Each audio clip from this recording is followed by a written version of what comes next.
stress can be avoided if you have systems in place and know what you're going to do day by day, month by month, and having goals and having direction towards those goals. Because some of us are setting goals and not having a strategy to reach that goal. So a goal without a strategy is just a wish. I wish to be healthy. I wish to be off my medication. But if you don't have a system in place that will get you there and follow the system consistently, if you don't do that, you're going to end up in the same place month after month, year after year. You got to have systems for this stuff. Stress management systems, mindset systems, how you're going to feed your mind and train your mind, you name it. So it is very important. Weight gain is a symptom. So you've been focusing on the weight, but you're not getting on systems to lose the weight. You're not getting on systems to reverse your diabetes. So this is why we have to focus on systems, because one thing about systems is when you're focused on that, you're not allowing your results to discourage you. When I was in my journey, there were months I didn't lose weight. And that's what happens to some of you. You'll start on the program, right? And you don't see results in 2 weeks. And then you give up and you go back to the old program or old habits that got you sick in the first place. And you know in your heart that that is incorrect. You know in your heart that that doesn't work, but you don't know what else to do. This is why we need systems, and we follow them no matter what. So when people ask me, how did I lose 70 pounds and reverse all my chronic conditions? It was by building and staying and focusing on the systems that got me. The systems is what's going to help you put it all together.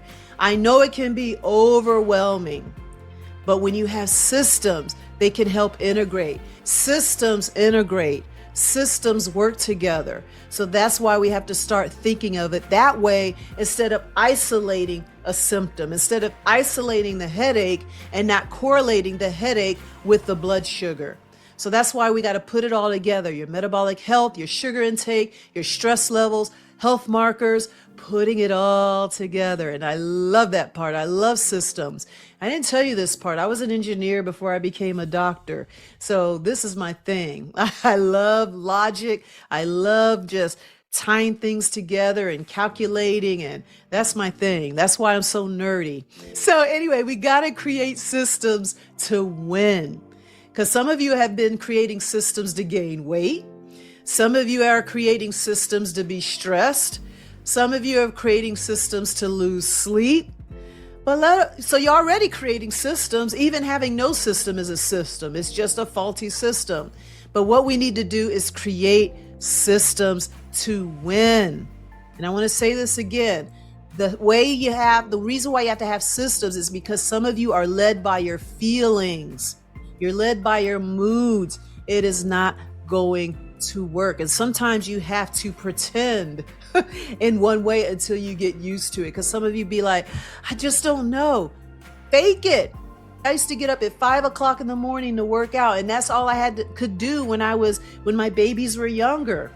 They were still asleep. And my husband at the time was at home. So I didn't have to worry about babysitter or leaving them in some nasty gym daycare or something.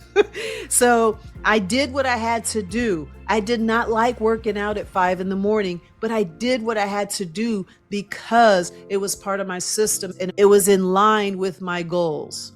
I don't do it now. I don't do 5 o'clock in the morning now. I might go at 8. Sometimes I go at 4:30. It depends on the day. But just understand we can be flexible. But when you start to create systems to win, then you follow those and you'll work out or do what you need to do, not because you feel like it, because it's a system you put in place to get well. So that's why this is important.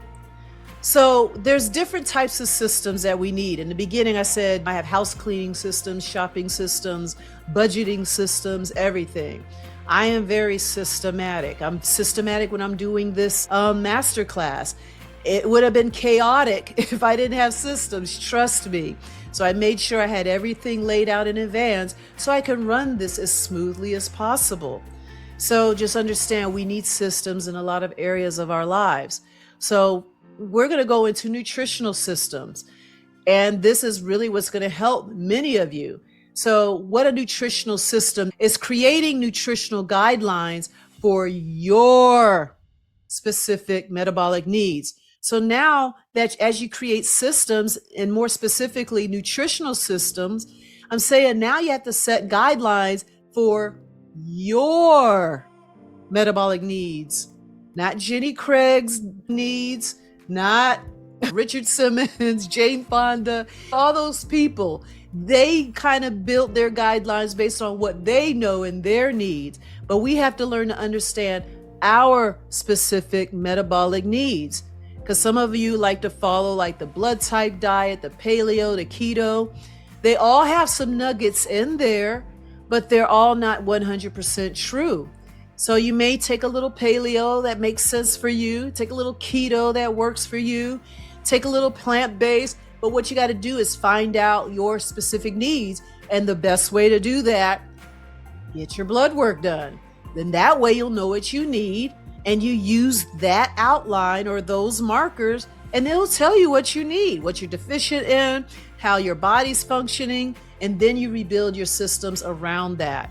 So remember that it's about your program, what works for you, not your cousin, not your best friend, not your auntie, but your specific needs. Because there are some things out there that work for the general public, but that's a healthy body. You know, most people, if you're healthy, eating fresh food, drinking water, getting fresh air works for most people, yes.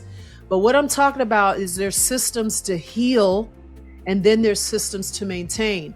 Some of you are getting sick and trying to maintain your sickness. Yeah, you're eating better, but you're just maintaining that sickness. You may not be getting worse with that sickness, or you may not be losing weight, but you're maintaining the weight. You're maintaining the sickness. You're maintaining the blood pressure. Get what I'm saying?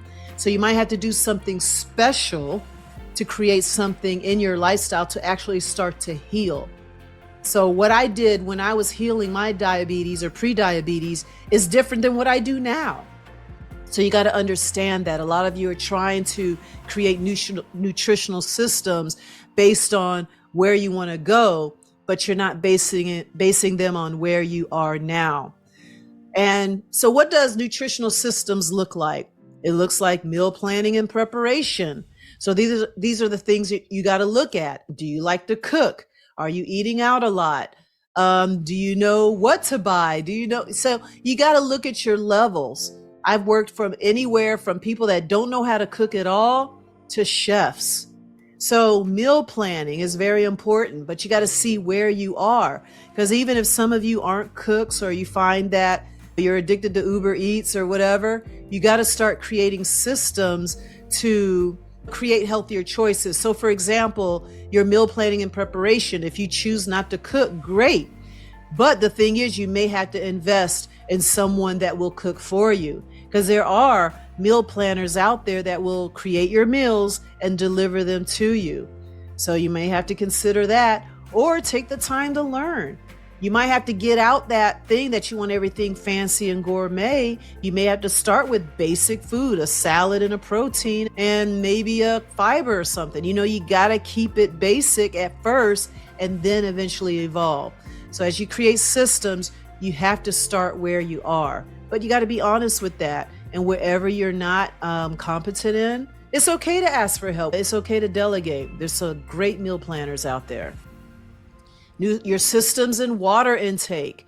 Some of you drink plenty of water. You're doing great. Some of you are like, man, I need to work on that. Create systems for that. Is it a water bottle that's going to help you? A lot of you like to use apps. Maybe it's an app to help you remind how much water to drink. Maybe whatever it is. I have a water filtration system, and I just have a habit of drinking water first thing in the morning, and I always have a water bottle around me, and I'll just sip on it through the day. So that was nutritional systems. Then there's lifestyle systems. This has to be a part of your everyday life, not just Monday through Friday. I don't believe in cheat days. I believe in more relaxed days. Maybe for me, being relaxed is I'm gonna have breakfast, lunch, and dinner. Or being relaxed is maybe that one glass of wine. It'd be one thing. But the thing is, I don't believe in cheat days. What's the point of putting this junk in your body? There's no benefit to that. So you're going to get to that point. It didn't happen for me overnight. But as you get healthy and understand what your body needs, and then you'll look at something. I mean, you wouldn't drink a bottle of Clorox. And that's how I see a lot of this processed foods now. I see them as poisons. A lot of these things that we're eating aren't food at all. They're denatured, they're dead, they're devitalized, and it is the number one thing that is making us very sick. So as we create lifestyle systems, they have to contribute to our robust and resilient living.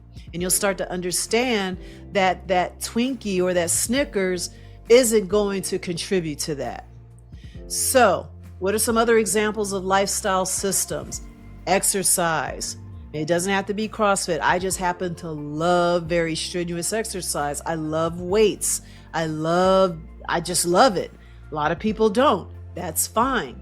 Do some Zumba, do some biking. Start with walking in the neighborhood. Get out your hula hoop, get your jump rope. Just do something that's fun, that you enjoy, so your exercise doesn't feel like stress. Because a lot of women and men, mainly women, they'll go out there, let me just get this, let me get my steps in. They just don't feel happy and enjoy it. They don't enjoy the exercise, and that's like a degree of stress. Again, they can't exercise because they're so depleted in energy.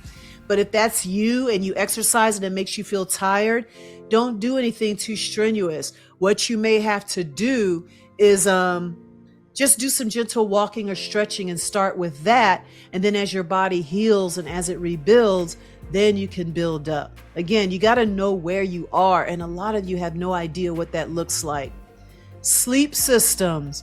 Insomnia is huge, especially for my menopausal friends. They can't sleep. And a lot of it has to do with your systems in place. And I think I talked about this as well during the stress video or training. You know, you're watching a lot of TV, a lot of negative news. You got a TV in your room. You're eating late at night. You're eating sugar at night. You're stressing yourself out before you go to bed. You have no systems to get you ready at night. My night routine is around 8 or 9 o'clock. I'm winding down. I'm reading a book. I'm having some herbal tea. And by 11 o'clock, I am out. And then I get up about 6 in the morning and I'm ready for a new day. Sleep is my friend. And we need sleep because that's when our body heals. That's when our body recovers. So if you're not sleeping, that can also sabotage your journey. So might be one of the things that you need help with, is getting your body to sleep. Get enough sleep. A nap is even good. I love taking some naps when I can. That 10, 15-minute nap. It does wonders. So again, create some stress management systems. Quality time. You know, making sure that I spend some time, have a movie night with my sons. Quality time is very important. Quality time is very therapeutic, and we have to make time. Sometimes we get too busy and then we have nothing left, not only for ourselves, but for our friend and family. But it is important, and you have to be very intentional. And also hobbies. Do things you enjoy. If you like to dance, dance. If you like to garden, make jewelry, whatever. A lot of us stress eat, but if you start to have more systems in place, then you're more focused on the system and not your feelings. And instead of being angry and going for the bag of cookies, you'll go for that walk. You'll go meditate. You'll go hang out with your friend. You'll spend some time with your children. Go work on your knitting project. That's what we got to start doing. Don't use food to comfort you. Food is to nourish you, not to comfort you. And that's about mindset. That's how I see food now. It is a tool to improve my health in my life. Ooh, and self-care. Come on. And it doesn't have to be getting massages and getting your hair and nails done. I'm talking about beyond that. Taking care of you, who you are, nurturing you. Especially as women, we spend so much time taking care of everybody else and not taking care of us. So investing in your health is self-care. Eating cleaner meals is self-care. So we got to remember that. The self-care has to happen at a deeper level.